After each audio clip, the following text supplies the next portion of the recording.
Hey guys, it's Venom with We Atlanta Entertainment, aka your host with the most, Bald Spots.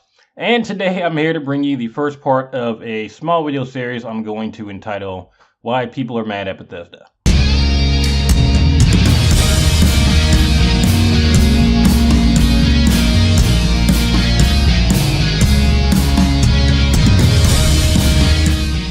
Now, I'm actually recording this in a bit of a rush. I'm actually on my lunch break. I have very little time to knock this out.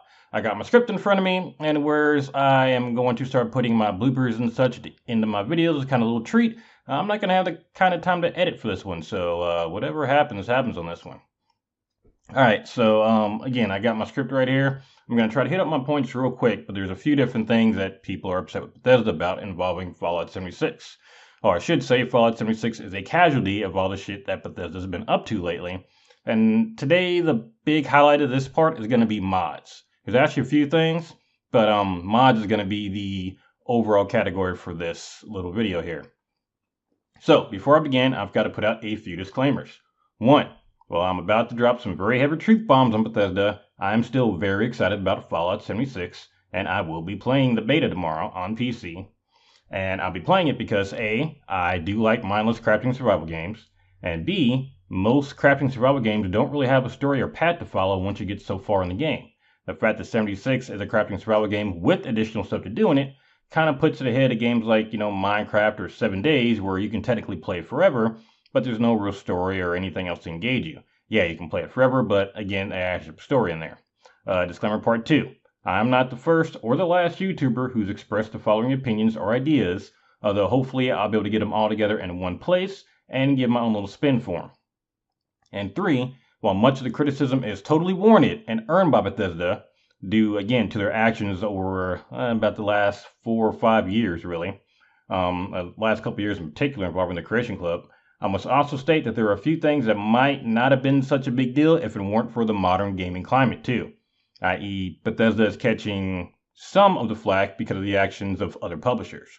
Now, that being said, let's take a look at Bethesda's work throughout the years, specifically with the Elder Scrolls and Fallout series.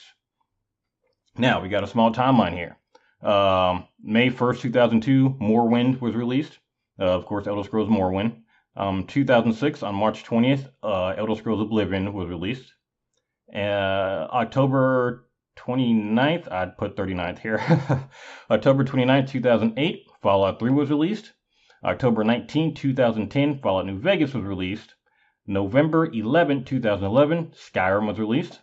October 14th, on April 4th, Elder Scrolls Online was released. And on November 4th, 2015, Fallout 4 was released. Now, why did I choose these 7 titles specifically? Well, since 1986, Bethesda Softworks has released nearly 145 games, and with their planned releases up to the next couple of years, that total goes over 150. So why these 7? Well, first off, because this is a discussion about Fallout 76, and so of course, we want to know about the Fallout time frame. And you can't really look at Bethesda RPGs, like the Fallout series, without taking a look at the Elder Scrolls series as well.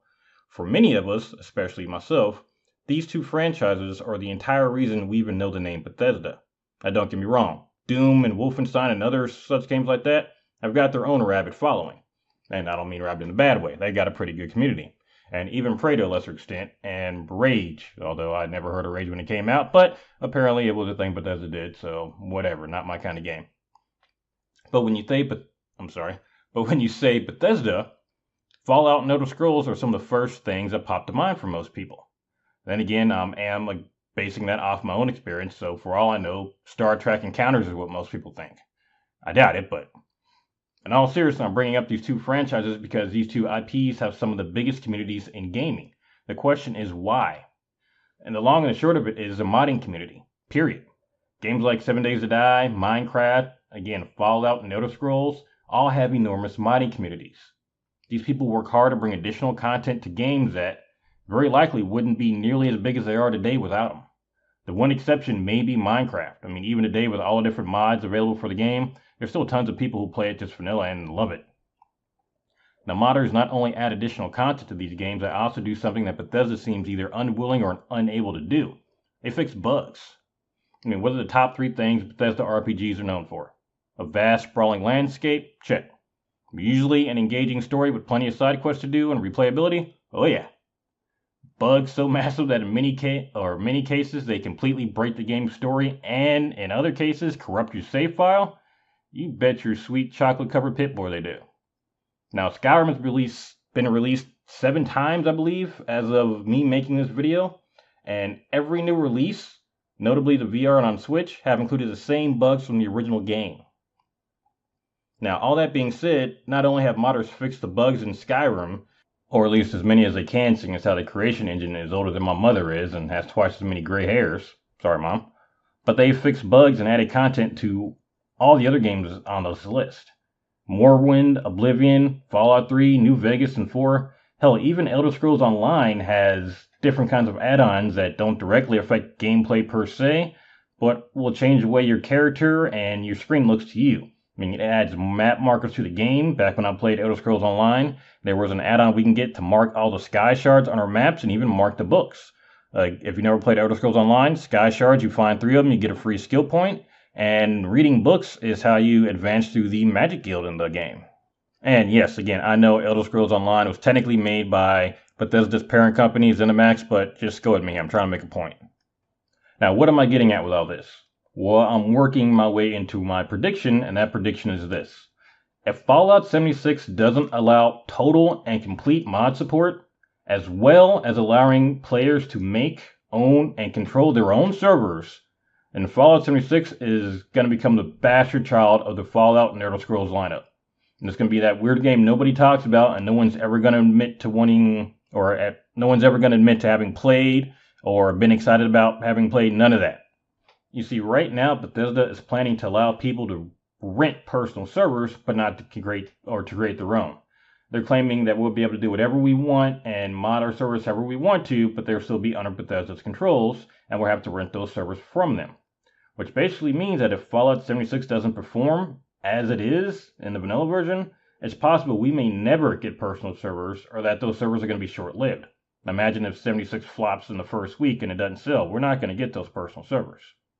Basically, our servers are going to be at the mercy of Bethesda. And on top of that, there is every possibility that we'll be restricted on what mods we can actually have on our servers. Many mods for Elder Scrolls and Fallout involve ideas and creative properties from other games, movies, and books.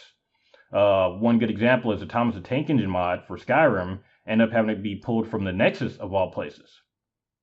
It had to be taken down because of copyright reasons, and there's some other stuff involved.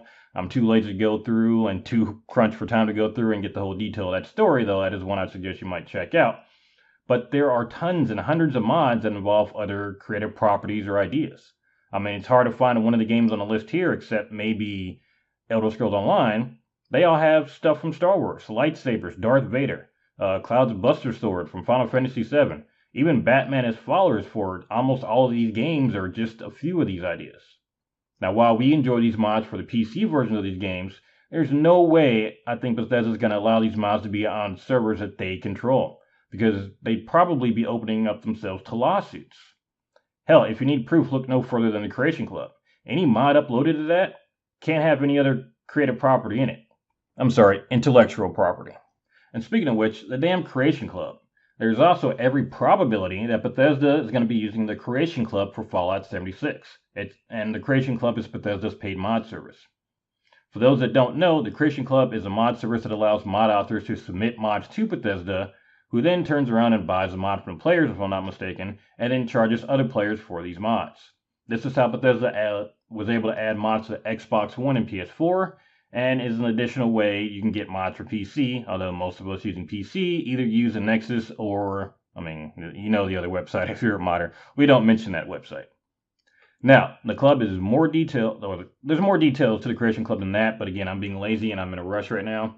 But this means that any mods we do get on our personal servers for Fallout 76 might have to be paid for to begin with. And if the mods do have to be paid for, then does only the owner have to pay for the mod? Or does the owner and anyone who wants to play on that server have to pay for those mods? I mean, can you even get onto a modded server without having those mods yourself? And at the moment, this is all speculation on how mods are even going to be handled, because as of right now, we're not even going to potentially have servers until the end of 2019. Now, all this lends into my prediction, which is this. Again, if Bethesda doesn't allow players to create their own servers, to create and use mods on those servers as they choose and how they choose, then Fallout 76 is going to be, at the very least, it's going to lose any longevity that comes built in to a Bethesda title like this. I mean, from day one when Elder Scrolls and Fallout games were released, mod authors are already hard at work fixing bugs, making new ENVs, and tweaking stats and visuals, making new weapons and armor. These men and women are what give these games their longevity, not the games themselves, and definitely not Bethesda.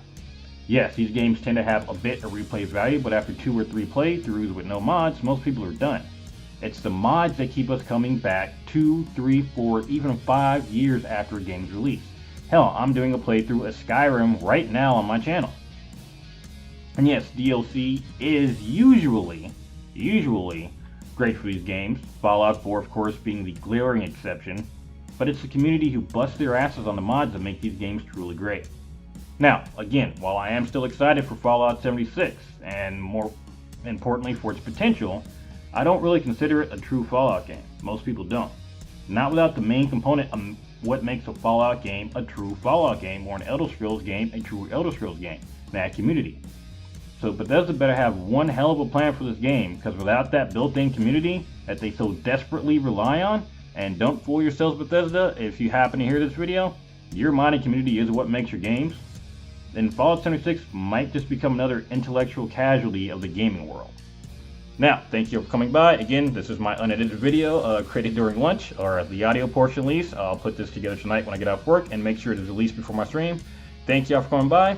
If you like what I do, please hit that like and subscribe. Make sure you hit that bell icon. Thank y'all for coming by, and I will see you later.